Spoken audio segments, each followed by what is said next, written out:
just want to go through how the pricing tool works with CompView a little bit. We have a lot of questions around this, and it can be a quite complicated tool to kind of navigate. So I found a rig that I think is worthwhile to take a look at because it's just an interesting piece. And I think it kind of highlights the best way to use this tool that we've got put together. So I'm looking at a 15 Crosstrack Premium, and before I got to CompView, it's important to note that when I step through the appraisal process up here at the top, it's kind of giving me an indication from the books what trim line I'm looking at. So on NADA book, for example, I'm looking at the Wagon Premium all-wheel drive. If I come down and look at ads, there's an eyesight, roof, and trans that I can add.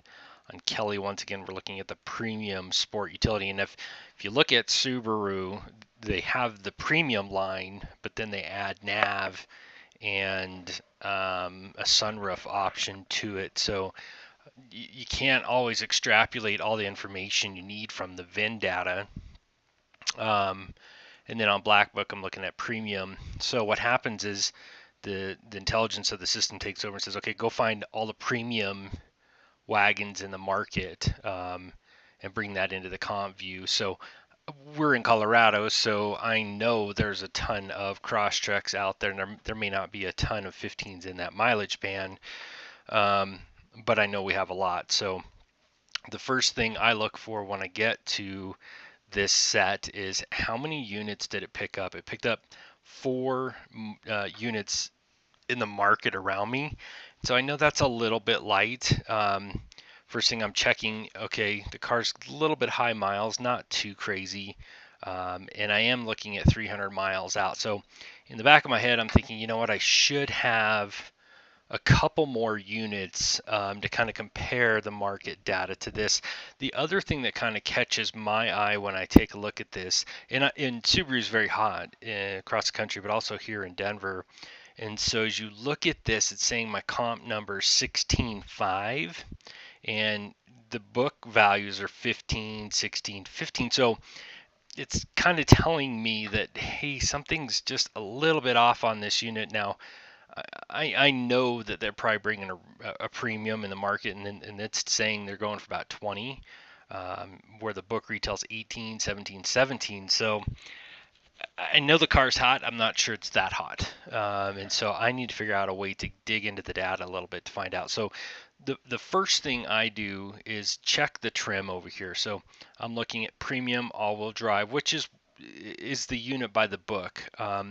But if I click this, I can also see there's a premium plus, a base unit. So this is probably like a unit that it wasn't able to pick up a trim, and a premium plus SR. So my argument is a premium plus SR and premium plus SR nav are pretty close to that premium all-wheel drive unit. So I need to make sure that I'm taking a look at that. So I'm just going to back the trim all the way off this unit. When I do that, I've got 14 vehicles around me at 300 miles, and I can come down to the competition view and kind of take a look at what I've got. Specifically, what I'm looking to do here is to go through the units here and eliminate any of those that I know aren't the unit or even close to it. So this is a Crosstrack hybrid base. I'm not looking at a hybrid. The other thing I can do is come to the engine. Sometimes the engine versus hybrid is different. So I'm just going to start removing these particular units. Click on it, remove it. That I know the unit is not. I know it's not a limited. I don't want to compare it to a limited. Premium, premium plus. Here's a sport. I'm going to pull that out.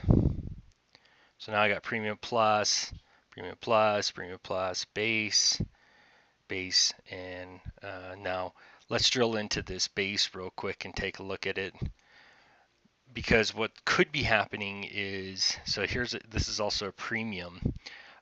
So sometimes the data may not come over perfectly when the crawlers crawl the sites.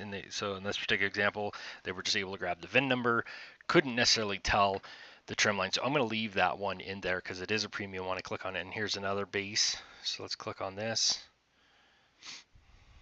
And it's just saying certified pre-owned, the car is brand new. I'm going to leave that in my competitive set because, especially on Subaru, a base to premium, a little bit of difference, but not a ton. Let's see what else we've got. We got another premium. So now I've got 11 units. I got a 23-day supply, and the target's looking a little better, right? Now I'm looking at a competitive low side at 15.1 and a retail target of 18.6. Now, where these numbers derive from is this box right here based upon preset numbers that I've already put in the system. And so it's saying that the average market price is 18.6 for this unit. That's at 100% of the market. That's where that car's priced. After I figure in my reconditioning costs, my pack, and my profit objective of $2,500, I can ACV that car around 15.1. And that's kind of in line if you look at books over here with wholesale at 15.8, 16.3, black books at 15.1. So I definitely know I'm getting closer to where I need to be on this unit. The next thing I want to look at is this appraisal info section, and sometimes this is not expanded in the system, so make sure you go expand that when you're looking at it, and you can move these around. So I want to move this right up here so you can kind of see the numbers and movement.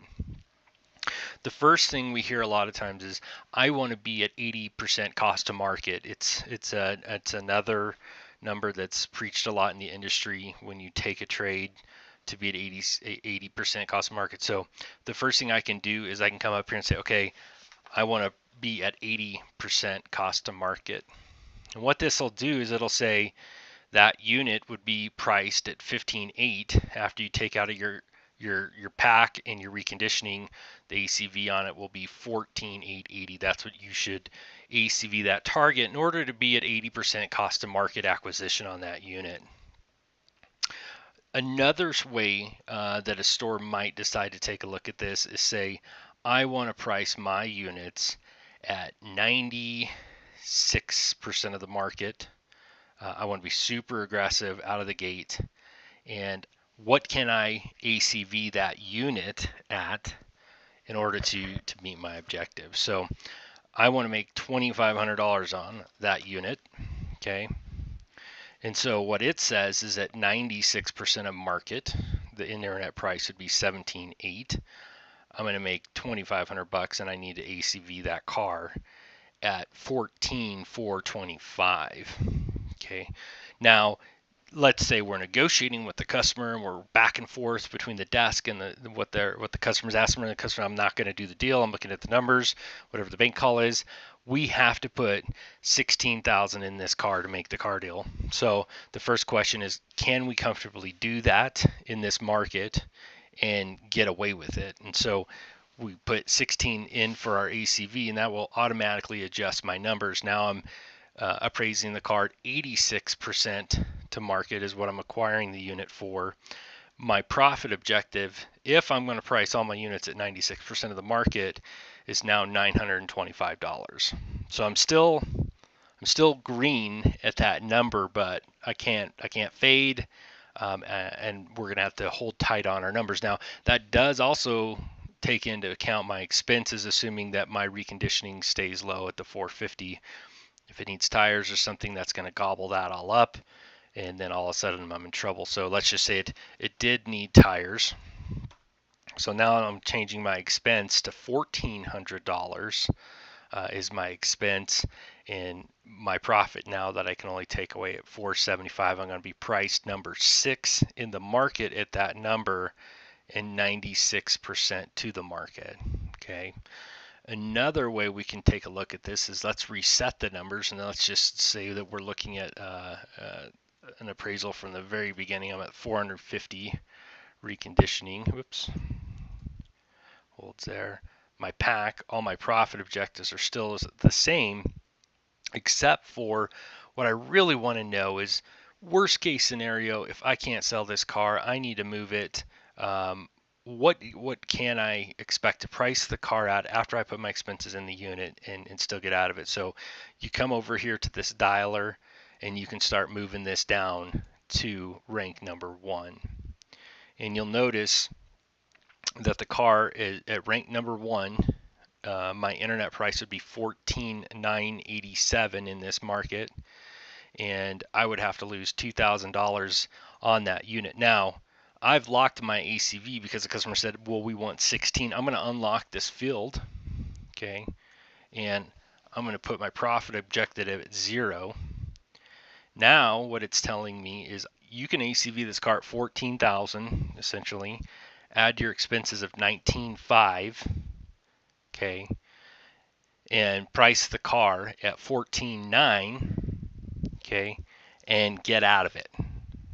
So there's multiple ways to look at the price to market appraisal tool and to really back into a good appraisal.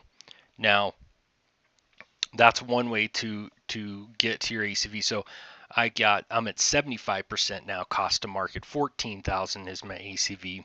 And if you look at the book data, coming down here to the wholesale numbers, you could pretty much argue, okay, if I'm going to appraise at 15.8 and roughly I have $1,000 in reconditioning costs. So a lot of people will go off clean trade 15.8, and I've got $1,000 in reconditioning that I figured. So I'm going to be at 14.8 as my appraisal on that car on clean trade to get it there. If I look at Kelly and I make sure my condition is set at excellent, because that's what the bank's going to go off of, or they're going to run off this wholesale lending number. So 14.7 is what they're figuring that car's worth, and that number takes into some reconditioning numbers. The bank's going to look at 16.3 minus my $1,000 that I put in PAC. So a couple different ways. 15.3 is kind of a number that I'd be looking at on a Kelly number, because ultimately the bank's buying the car from us. I got to be able to have what I've put in the car, what I've ACV the car, plus my reconditioning expenses under those lending numbers, clean trade, Kelly wholesale in most markets. If you look at MMR on the unit, not many of these units are going to make it to the auction, and so we'd have to dig in and go to transactions. They are giving us a market report book at 14.5. And let's just go to National Book to see if they had any better data. 14.4, and then let's go look and see if they have any transactions available.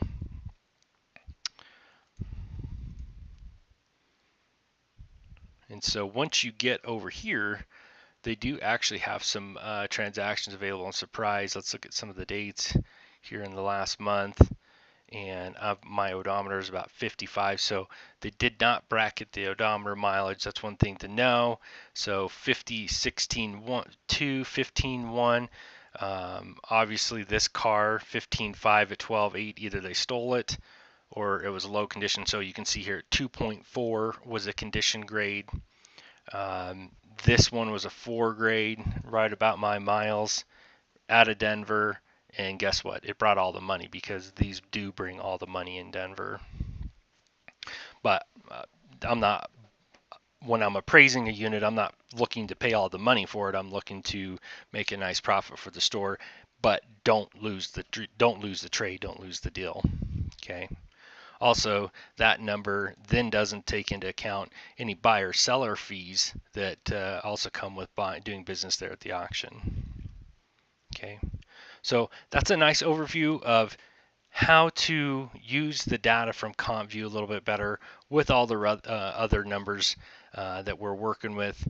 You know, I would say this car is probably in the 14.5 to 15 range if I have to stretch a little bit. Don't hate the car.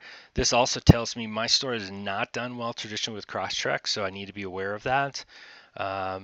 The competition set does very well. DealersLink cars do very well, but it does have a dirty Carfax as well. So that's something to pay attention to. So as I'm appraising, working the customer, I'm definitely going to be bringing that up.